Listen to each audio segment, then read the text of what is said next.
글로벌 복음방송의 시청자 여러분, 한 주간 동안 안녕하셨습니까? 시애틀에서 보내드리는 새롭게 하소서, 이 시간 진행의 이상진 장로입니다. 오늘 이 시간에는 우리 시애틀 벨뷰 쪽에서 사역하고 계시는 우리 조영훈 목사님 스튜디오에 함께 하셨습니다. 조영훈 목사님 안녕하십니까? 네, 반갑습니다, 장로님. 네, 이렇게 만나서 반갑습니다. 요즘 조 목사님께서는 여러 가지 선교단체 일들도 많이 하시는 그런 모습을 보니까 참으로 보기가 너무 좋은데요. 목사님, 우리 애청자들에게 한번 본인 소개 좀 부탁드려도 되겠습니까? 사실 말씀하셨다시피 저는 벨뷰에서 네. 목회를 해왔고요. 네. 개척하고 8년 정도 주님의 은혜로 또 정말 신나게 재미있게 예. 또 하나님께 감사드리면서 목회를 했었고, 네. 2년 전에 선교사로 네. 이제 저희 교회에서 파송을 받아 네. 섬기고 있습니다. 네. 특별히 수년 전에 만난 노보라는 국제 리더십 선교 단체가 있습니다. 네. 미국 단체인데 네. 제가 목회를 하다 보니까 제일 참 부족하다고 느꼈던 게 리더십이었어요. 네. 그래서 리더십에 대한 관심을 갖고 있다가 만난 단체인데 거기에서 이사로 섬기다가 이제는 거기에 제가 소속 선교사로 네. 섬기고 있습니다. 그러시구만요. 목사님께서 목회 사역을 하시다가 선교사로 가는 거, 그거 보통 쉬운 일은 아니거든요. 어떤 특별한 계기가 있었는지 우리 애청자들과 함께 섬기에 가는 얘기 좀 나눠주시면 감사하겠습니다.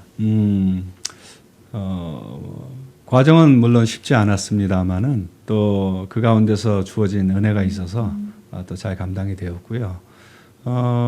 이제 제가 목회를 하다 보니까 아무래도 이제 교회 지도자로서 선교 일을 하게 되었습니다. 네. 뭐 남들 하는 만큼의 흉내를 낸 거죠. 제대로 선교도 모르고 또 할 줄도 모르고 아는 것도 없었지만은 로컬 철치로서 감당할 부분이 있을까 해서 지원도 하고 단기 선교도 보내고 또 목사로서 선교지에 나갈 리더십 훈련도 하는 가운데서 이렇게 참 예수님만을 전한다라는 것이 얼마나 고귀하고 또 흥분되는 일인가, 이런 것을 제 선교지에서 많이 경험을 했습니다. 네. 사실 여기에서 풀어내기에는 너무나 많은 이야기가 있었지만은 하나님께서 몇 가지 사건을 통해서 선교에 대한 꿈을 갖게 하시고 그리고 제 허락된 시간에 조금 더 한 사람이라도 예수님을 알아가는 데 쓰임을 받으면 좋겠다. 네. 물론 교회에서도 그것이 가능하죠, 물론. 그렇지만 교회에서는 또 돌봄 사역이 매우 중요하고 또 주님께서 맡겨주신 양떼들을 잘 감당하는 것도 중요한데 이제 아예 처음 믿는 분들에게 예수님을 전하는데 쓰임을 받으면 좋겠다. 그런 네. 마음이 좀 컸었습니다. 그렇구만요. 제가 알기로는 이 워싱턴 지역에 그 벨뷰라고 하는 그 부자들이 많이 사는 그 동네에서 아주 목회에 가장 성공적으로 이렇게 하신다는 그런 소문들을 많이 들었는데, 목회하실 때에 어떤 목회를 하셨는지 한번 애청자들에게 소개해 주시면 감사하겠습니다. 아유. 저는 사실 뭐 좌충우돌하면서 예. 목회를 했습니다. 워낙에 제가 섬겼던 교회들이 이렇게 제가 부교육자로 오래 섬겼습니다. 네. 하나는 이제 미국 교회였습니다. 소위 뭐 대형 교회라고 할 수 있는 네. 한 5천 명 되는 교회에서 이제 아우리치 디파트먼트에서 네. 부목으로 섬겼었고 9년 동안요. 네. 그리고 난 다음에 또 한인 중형교회에서 또 거의 10여 년 네. 부교육자로 목회를 배울 경험이 있었습니다. 네. 근데 두 교회 다 아주 목사님들께서, 담임 목사님들께서 매우 인격적이고 또 훌륭하신 분들입니다. 네. 그래서 너무 좋은 교회, 좋은 목사님들 밑에서 온실 속의 화초처럼 주로 영어 목회, EM 목회, 학생 목회를 했기 때문에 벨뷰 와서 이제 성인 네. 한옥권 목회를 하는 데 있어서 너무너무 제가 부족한 게 많았습니다. 네. 그러다 보니까 그저 배우려고 하는 마음, 그런 마음으로 감당했고 한 가지 특징 아닌 특징이라면 어느 목사님들이나 마찬가지지만 제자 삼는 이제 목회 또 제자 사역을 좀 중히 여겼습니다. 그래서 네. 훈련과 양육이 이렇게 좀 열심히 좀 매진했다고 볼 수가 있죠. 네. 예. 아무래도 목회할 때에 그 성도들을 향해서 목회 그 목표가 제자 양육 그리고 전도 선교 이쪽으로 나갈 것 같으면 교회가 아무래도 부흥하잖아요. 목사님께서 목회 부흥도 한번 경험해 보셨을 것 같은데 목회가 부흥할 때 어떻습니까? 정말 때로는 힘들 때도 있지만 목회가 부흥하고 성도님들이 불어나고 또 성도님들의 그 영적인 상태가 이렇게 향상될 때에 아마 목회자는 상당히 뿌듯할 것 같은데 그런 기분도 느껴보셨지 않았나 싶은데요. 그때 즐거웠던 일들 예. 에피소드가 있으면 좀 나눠주십시오. 뭐 부흥 아닌 부흥을 경험했다고 할 수 있을 것 같아요. 네. 벨뷰라는 지역이 초기에는 이제 한인들이 많이 살지 않았던 좀 뭐 타코마나 시애틀 또 에버레트 뭐 이런 데과는 좀 떨어져 있는 지역이었는데 제가 부흥을 조금 경험하게 된 주 원인은 하나님의 은혜라고 할 수가 있겠죠. 너무 상투적인 이야기 같긴 하지만은 네.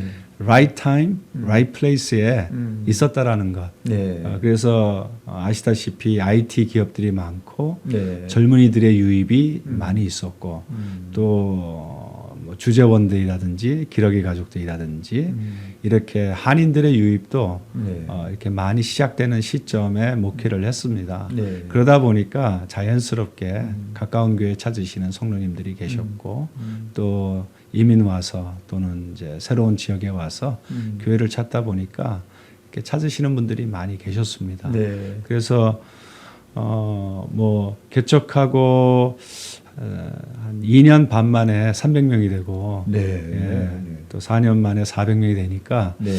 굉장히 재미있었죠, 사실은. 그리고 네. 예. 그런데 그 원인은 뭐 좀 부끄럽지만은 이게 새로 와서 예수 믿은 분들도 많이 계셔요. 또 새롭게 세례를 받으신 분들도 뭐 적지 않았다고 나름대로 위안을 하긴 하지만 그래도 대체적으로는 이미 믿으신 분들이 오신 경우가 더 많았고 네. 또 지역에서도 수평 이동이 있었기 때문에 뒤돌아보니까 조금 더 부끄러운 마음이 많이 드는 네. 그런 경우입니다. 그래도 그 지역에 교회가 뭐 그 하나밖에 있었던 게 아니고 이게 여러 교회가 있는 가운데 특별하게 하나님께서 사랑하셔서 목사님을 사랑하시고 또 목사님의 마음, 선교의 마음들을 사랑하셔서 사람들을 많이 붙여주신 거죠.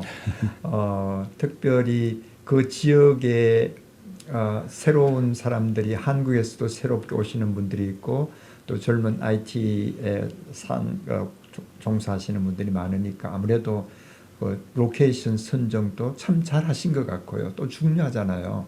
그곳에 세계에서 유명한 마이크로소프트도 있고 그 외에 또 많은 그 기업들이 세계적인 기업들이 많이 있는 그곳에서 자, 그 목사님께서 목회를 그렇게 잘 하신 그 이유 중에 하나가 15년간의 그 부목사로 사역하시면서 담임 목사님께 배운 그런 것들 참 많이 있을 것 같은데요. 특별히 목사님께서 존경하시는 목사님을 꼽는다면 어떤 분을? 뭐 워낙에 훌륭하신 분들이 많이 계시죠. 그런데 저 같은 경우는 제가 섬겼던 그 오렌지 카운티의 복음장로교회라고 있습니다. 네. 중형교회입니다. 한 500명 되는 교회인데 김상덕 목사님이시라고 네. 너무너무나 훌륭하십니다. 정말 인격적으로 대단하신 분이에요. 달리 대단한 게 아니라 늘 자신을 낮추시고 하나님 바라보시고 그리고 남이 보든 보지 않든 늘 말씀과 기도에 그렇게 힘을 쓰셨어요. 제가 특별히 그분과 10년을 함께하면서 참 인상 깊게 기억나는 것은 늘 그 본당에 네. 깜깜한 본당에 몇 시간씩 이제 조명 하나 켜놓고 말씀 읽다 기도하시고 말씀 읽다 기도하시고 이것을 정말 수시로 하십니다. 그리고 새벽 제단을 당신께서 한 번도 빼놓지 아니하시고 직접 말씀을 전하시는데 진짜 꿀보다 달콤한 말씀이 무엇인지 제가 그때 경험을 했고요. 네. 그리고 단 한 번도 인격적으로나 또 실제로 외모에서 느껴지는 모습조차도 흐트러진 모습이 없습니다. 네. 예. 네. 그게 저한테는 진짜 예수님 같은 모습이었습니다. 그래서 저도 지금 이렇게 50대 중반을 향해 달려가다 보니까 또 교단 일도 조금 해보고 그러다 보니까 많은 목사님들을 배웠는데 다들 훌륭하시지만은 이분은 정말 옛날에 그 우리 초대 그 선배 어르신, 네. 선비 목회자 같으신 네. 그런 목사님 밑에서 그러셨군요. 사랑받고 이렇게 네. 자랐기 때문에 네. 그게 저한테는 큰 영적 자산입니다. 그렇죠. 그 처음 목회의 시작이 언어 지도자, 우리의 를 그 가르쳐 주실 그런 지도자를 만나는가 하는 것이 굉장히 중요하잖아요. 그런데 좋은 목회자를 만나면 그 남아있는 평생의 목회가 그 목회자의 그 뜻을 따라서 그것을 표준 삼아서 굉장히 그대로 지속되는 그런 모습을 보는데 조 목사님도 그래서 그러신지 김상덕 목사님처럼 아주 온화하시고 또 실력도 좋으시고 또 박력도 있으시고 지금 정말 목사님 앞으로 해야 할 일에 대한 많은 기대를 갖게 됩니다. 아유, 감사합니다. 목사님께서 또 영어 목회에 한 10년간 하셨다고 네네. 부목사로. 네네. 거기는 어느 교회에서 하셨습니까? 그 교회는 이제 그 LAX에서 예. 그 밑으로 내려가보면 토렌스가 있고 토렌스 밑에 이제 팔로스 벨데스라고 예. 이제 바닷가에 위치한 동네가 있습니다. 네. 그 한가운데 롤링힐스 카베넨 철치 미국 교회인데요. 예. 거기에서 이제 원래는 이제 백인 중심의 교회가 세월이 지나면서 데모그래픽이 바뀌면서 다양성을 갖춘 이제 멀티 네. 에스닉 철치가 되어가는 과정 가운데 제가 아웃리치를 감당하게 되었습니다. 그러셨구만요. 그래서 거기서는 이제 또 그 미국 교회가 어떻게 교회를 섬기고 세워 나가는가 그리고 매우 전통적인 교회가 어떻게 또 변화하는 시대에 또 변화하는 구성 지역에 이제 잘 어답트 변화에 이제 이렇게 잘 대처하는지 이런 부분을 보았고요. 무엇보다도 예수님에 대한 열정, 복음에 대한 열정, 이런 아웃리치에 대한 스피리트를 네. 많이 배우게 된 그런 네. 경험을 가졌습니다. 그러셨구만요. 예. 그래서 이제 그 좋은 인격을 가지신 목사님 아래서 또 좋은 훈련을 받으시고 또 미국의 좋은 교회에서 또 아웃리치 담당자로 그것도 뭐 아주 동네들이 다 백인들이 주로 많이 사는 그런 동네였죠. 네네, 맞습니다. 그곳에서 이제 경험을 하시고 이제 완전한 하나의 독립적 그렇게 하고 나서 다시 교회에서 우리 이민 교회와 또 이제 2세들이 자라나는 그런 과정을 다 경험하셨는데 앞으로 사역들이 굉장히 많이 모든 다양성 있게 더 펼쳐져 나갈 것으로 생각이 되는데요.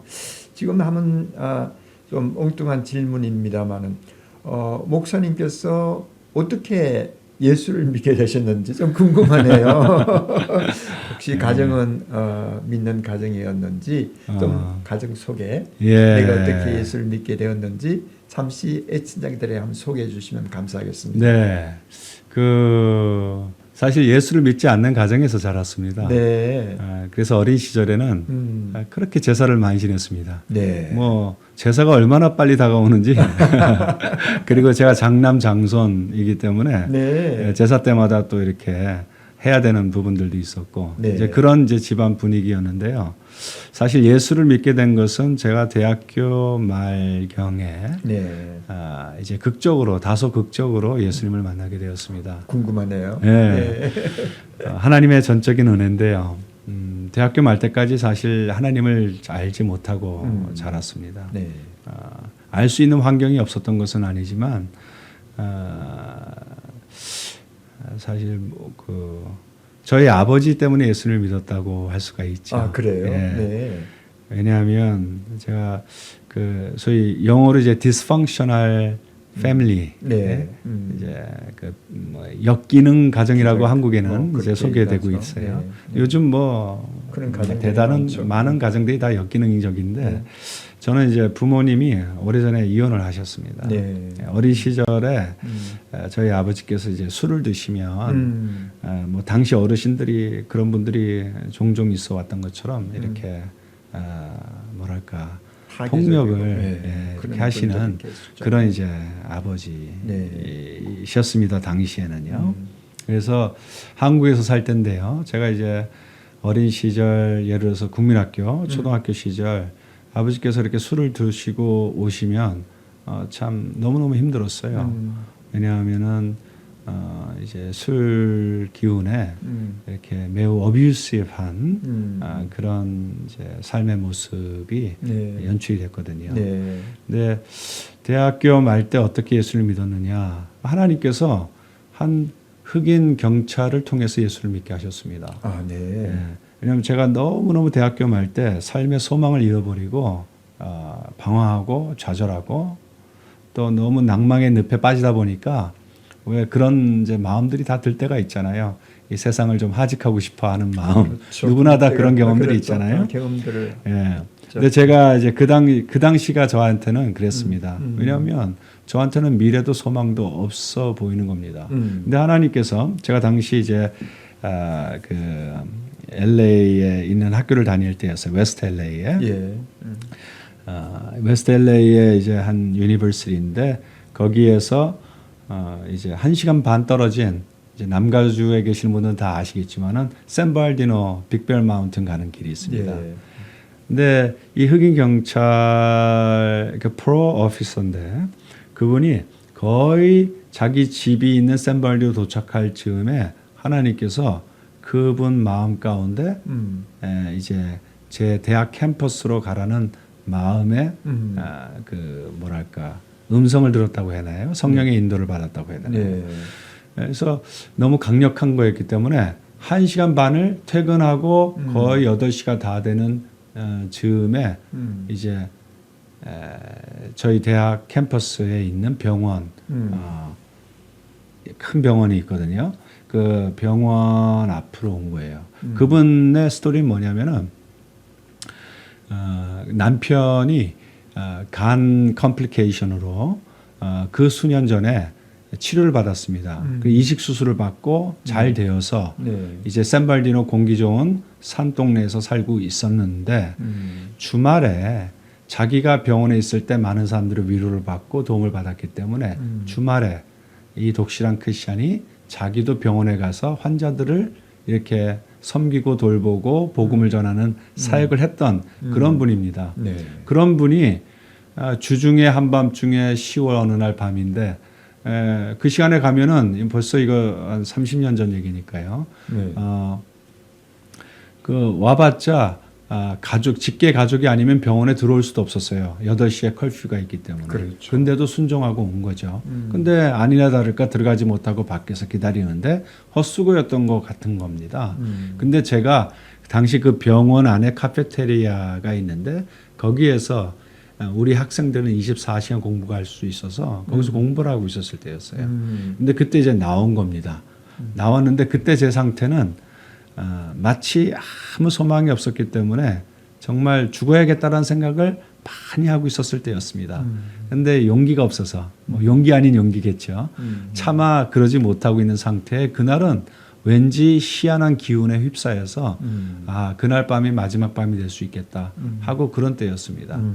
그런데 너무 길어지는데 죄송합니다. 근데 아니요, 긴 얘기 괜찮아요. 짧게 드린다면은 아니요.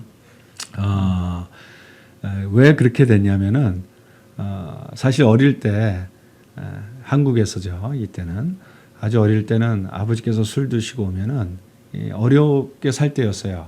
화장실도 바깥에 공용으로 쓰는 데였고 네. 또 집이 그냥 방 한 칸짜리였습니다. 부엌이 붙어 있는.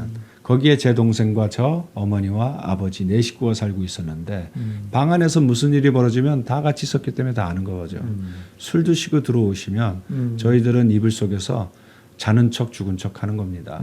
그러면 이제 이불 밖에서 아버지의 폭력, 아버지의 그 언어적 또 실제적 이런 이제 어뷰시브한 모습들이 다 알죠. 그러니까 두려움에 떨고 무서워합니다.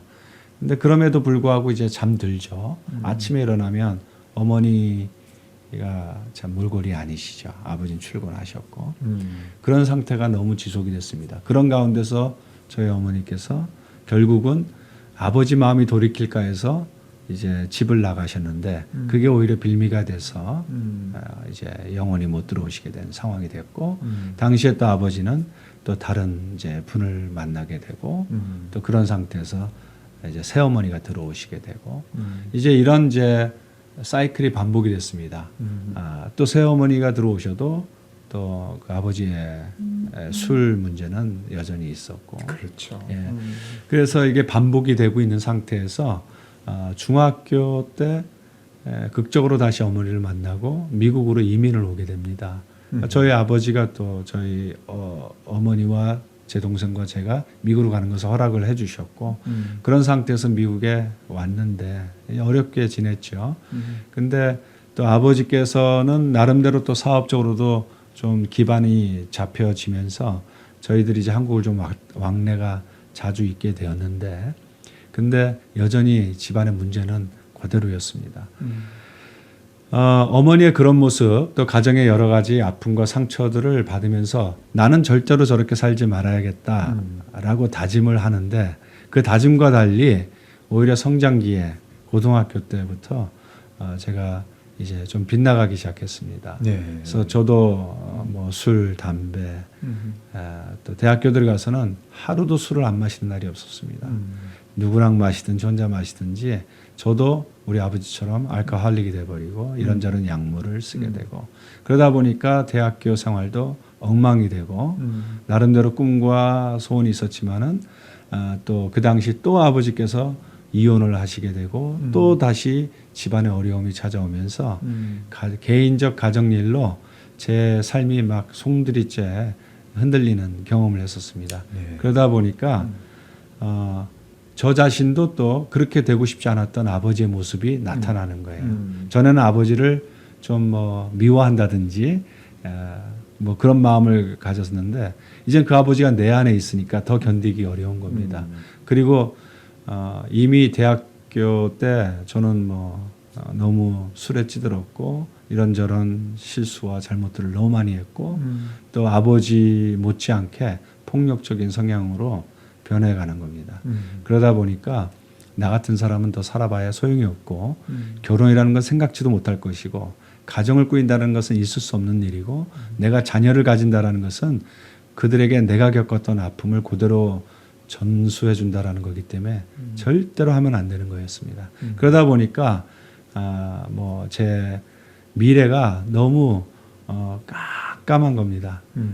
나 같은 사람은 내 안에는 더러운 피가 있구나. 나는 이렇게밖에 살 수 없는 인간이구나. 그러다 보니까 소망이 없었는데 그런 찰나에 죽음을 연습하다가 마지막에 이상한 기운으로 정말 그날 내가 좀 마지막이 돼야겠다라는 마음을 모질게 몰고 그 병원 밖에서 공원 쪽으로 나오는데 바로 그 흑인 여자가 기다리고 있는 거예요. 네. 그리고 제가 나오니까 와서 물어보는 겁니다. 혹시 가족 중에 아픈 환자가 있느냐? 제 케이스는 그게 아니었고 안에서 공부하던 케이스였으니까 아니라고 손을 저었죠. 그런데 그러니까 이제 그분도 오랫동안 기다렸는데 뭐 그날 그 기다리다가 나온 사람이 저였는데 이 사람도 아니다 싶으니까 드디어 집에 가야겠다 생각하고 파킹장으로 자기 차를 향해 가고 있는 겁니다. 네. 그러다가 하나님께서 그분에게 또 다른 임프레션, 저 에이시안 보이한테 가서 이야기하라고. 그래서 다시 돌아와서 물어보는 겁니다. Is there anything you like to talk about? 혹시 너 얘기하고 싶은 거 없니? 근데 그때 그 말에 갑자기 이분이랑 이야기하고 싶어야 되겠다라는 생각이 드는 거예요. 네. 그래서 벤치에 앉아서 이야기를 나누는데 제가 그때 이모셔널리 감정적으로나 이렇게 추스릴 수 없는 이 마음이었기 때문에 그리고 뭐 사실 당시 지금 뭐 라디오 이런 방송에서 다 말할 수 없는 여러 가지 에피소드들이 많아서 이게 뭐 어느 한 사건 때문에 제가 그 상태에 이른 게 아니라 collective of things 여러 가지 삶에 이어진 부분 때문에 근데 그걸 어디서부터 어떻게 그것도 영어로 생판 모르는 흑인 아줌마에게 이것을 이야기할 수가 있겠습니까? 그래서 그냥 눈물만 흘리고 있는데 갑자기 이 흑인 아주머니, 경찰 아주머니께서 자기 이야기를 꺼내는 거예요. 이분은 미국 그 서던 그러니까 남부에서 자랐습니다. 네. 듣다 보니까 제가 깜짝 놀랐어요. 제 어텐션을 드릴 수밖에 없었어요. 왜냐하면 어릴 때부터 자기 이야기를 하는데 자기 아버지 이야기하고 가정 이야기를 하는데 우리 아버지를 얘기하고 나를 이야기하는 겁니다. 똑같은 거예요. 그분과 제 차이는 그분의 아버지는 날카릭, 네. 약물 중독자였고 우리 아버지는 알코올 중독자였고 그러나 삶의 모습은 똑같고 제가 이런 얘기는 방송에서 하기 어렵지만 나중에 각각의 아버지가 다 사고로 이게 그 재판까지 받는 상황이 벌어졌습니다. 네. 거기에 저도 끌려가서 동종표라도 얻기 위해서 어린 시절에 아버지 재판 받는 것도 찾아뵈야 했었거든요. 네. 그러다 보니까 이런 얘기를 이제 풀어내는데 1시간 동안 제가 이야기 표현할 수 없었던 것들을 이 아주머니께서 다 풀어내시니까 귀를 기울일 수밖에 없고 그렇죠. 동의할 수밖에 없고 바로 그 마음이 내 마음이라는 것, 그 아픔이 내 아픔이라는 것을 이야기할 수밖에 없었고 들으면서 사실은 등골이 오싹했어요. 완전 내 얘기를 하고 있으니까. 그리고 1시간 뒤에 자기가 가져온 백에서 성경책을 하나 꺼내는 겁니다. 그리고 두 구절을 보여주는 거예요. 하나는 히브리서, 하나는 고린도전서. 근데 제가 뭐 미국에 와서 교회를 안 다녔던 건 아니었습니다. 이렇게 저렇게 또 교회 문턱을 많이 이렇게 넘어 다니고 했었습니다. 그래서 몰랐던 말씀 아닌데 그게 진짜 소위 우리가 말하는데 로고스가 레마가 되는 역사가 일어났죠. 네. 아무것도 변한 거 없었고 상황도 다 똑같았지만 어쩌면 나 같은 인간도 삶에 희망이 있을 수 있겠다라는 한 줄기의 빛이 섬광이 비친 겁니다. 네.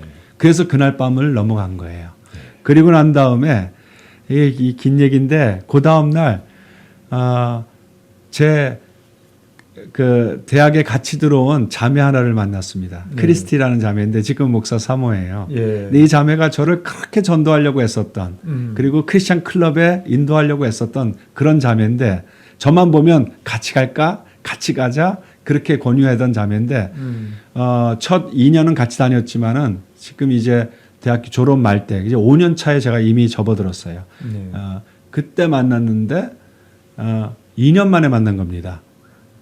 이제 1학년, 2학년 때는 자주 봤었고 3학년, 4학년을 거의 보지 못했다가 갑자기 그 다음날 만났는데 아니나 다를까 저를 보자마자 무슨 대학원생 바이블 스터디 모임이 있대요. 이제 자기나 나나 5년 차에 접어드니까 신입생 그렇죠. 성경 공부는 아니고 대학원생을 다니는 거예요. 가자고 권유를 한 거죠. 근데 제가 예스를 한 겁니다. 네. 예스를 했는데도 못 알아듣는 거예요. 항상 노만 들어갔고 그러다가 갑자기 이제 멍 때리듯이 놀래갖고 좋아서 그래서 화요일 날 만났는데 목요일에 있는 대학원 성경 공부 모임을 이 10월 말에 가게 됐고 다니기 시작했는데 크리스마스 때 3박 4일 동안 산상 수련회가 있다라는 것입니다. 네.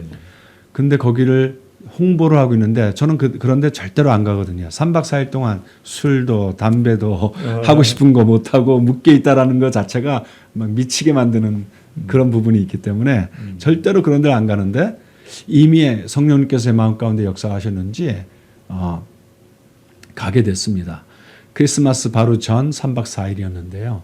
그때 천상을 경험한 거죠. 네. 그때 이제 1일이 지나고 2일이 지나고 당시에 UCLA 당시에 하여튼 대학원생들 그 유학생들이 많이 있었는데 예수를 믿지 않았던 유학생들이 많았습니다. 네. 그 저랑 함께 했던 테이블에 싸그리 다 에이티스트 내지 agnostic 무신론자나 또는 유물론자들이 있었는데 다 예수 믿게 됐어요. 네. 근데 마지막 밤에 놀라운 기적이 일어났습니다. 제가 목회 가운데서도 많은 기적을 경험했지만 사실은 저한테 있어서 제일 큰 기적은 그날 밤에 일어났습니다. 네. 그 마지막 날 밤에 이 십자가 앞에서 성찬식을 하는 밤이었어요. 이미 우리의 마음이 말씀으로 달구어졌고 여러 가지 경험으로 뜨거워진 상태인데 마지막 날 밤 십자가 앞에서 성찬식을 하는데 제일 큰 기적이 그때 일어났어요. 제일 큰 기적이 뭐냐면 다른 게 아니라 change of heart, 마음의 변화였습니다. 왜냐하면은 그 예수님의 놀라우신 사랑 앞에서 그 amazing grace 앞에서 나 같은 죄인, 뭐 제가 좀 엉망으로 살았거든요 그때. 뭐 술 담배뿐만이 아니라 정말 저도 폭력적이 돼서 정말 제가 아프게 한 사람들이 많이 있습니다. 싸움도 많이 하고 뭐 쓸데없는 짓도 많이 했습니다. 뭐 담배로 지지기도 하고 그래서 여기 상처도 있고 그렇습니다. 그러니까 정말 우리 아버지를 제가 뭐라 했는데 우리 아버지보다도 더 못한 사람이 그 젊은 나이에 돼버리고 말았으니 얼마나 제가 죄인이고 더럽게 느껴졌겠습니까? 근데 그런 나를 찾아오신 예수님.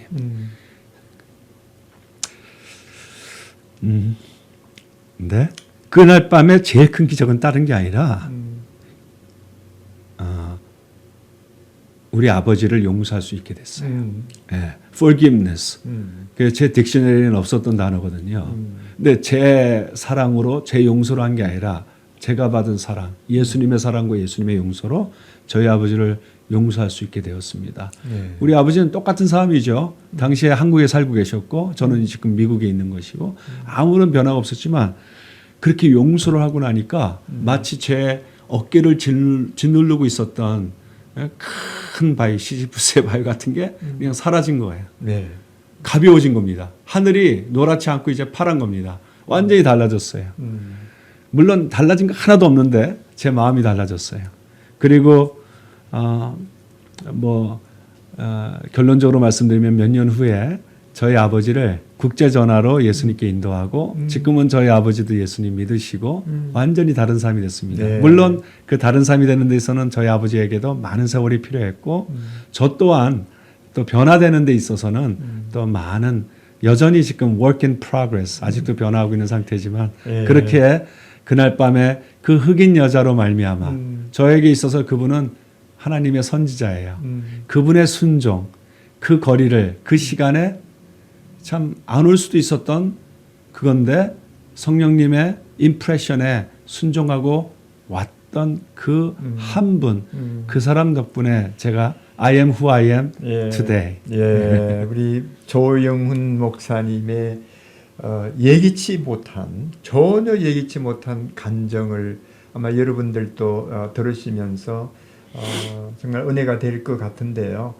우리 시간이 다 되어서 오늘 이 시간에는 이 정도로 하고 또 다음 시간에 여러분들과 함께 만나서 더 좋은 간정의 얘기를 통해서 정말 아버지를 닮아서 아버지와 같이 되지 않겠다고 다짐했던 사람이 나 자신도 모르게 아버지와 같은 사람이 되어가는 내 속의 그 아버지의 역사가 좀 좋지 않은 그런 역사 때문에 너무 고통스럽게 했는데 한 사람을 만나서 그 만난 사람으로 인해서 예수님을 알게 되고 그 예수님께서 역사하셔서 지금처럼 정말 하나님을 선포하는 귀한 목회자 그리고 선교사가 된 이 일들 너무 아름다운 간증인 것 같아요. 일부러 간증하려고 한 것은 오늘 아닌데 저도 모르게 목사님 목회를 얘기하시다가 어릴 때를 한번 말씀을 좀 부탁을 드렸는데 우리 목사님 오늘은 이 정도로 하고 내일 만나서 다시 한번 더 깊고 좋은 소식들 그리고 또 코로나 때에 우리가 어떻게 해야 될 것인가 앞으로의 우리가 살아가는 비전과 꿈들을 서로 나누는 그런 시간을 가졌으면 좋겠습니다. 목사님 감사합니다. 네, 감사합니다. 다음 주에 뵙겠습니다. 네. 애청자 여러분, 오늘 이 시간 우리 시애틀에서 보내드리는 새롭게 하소서 우리 조영훈 목사님과 함께했습니다. 그럼 다음 2부 순서로 다음 시간에 함께하도록 하겠습니다. 안녕히 계십시오.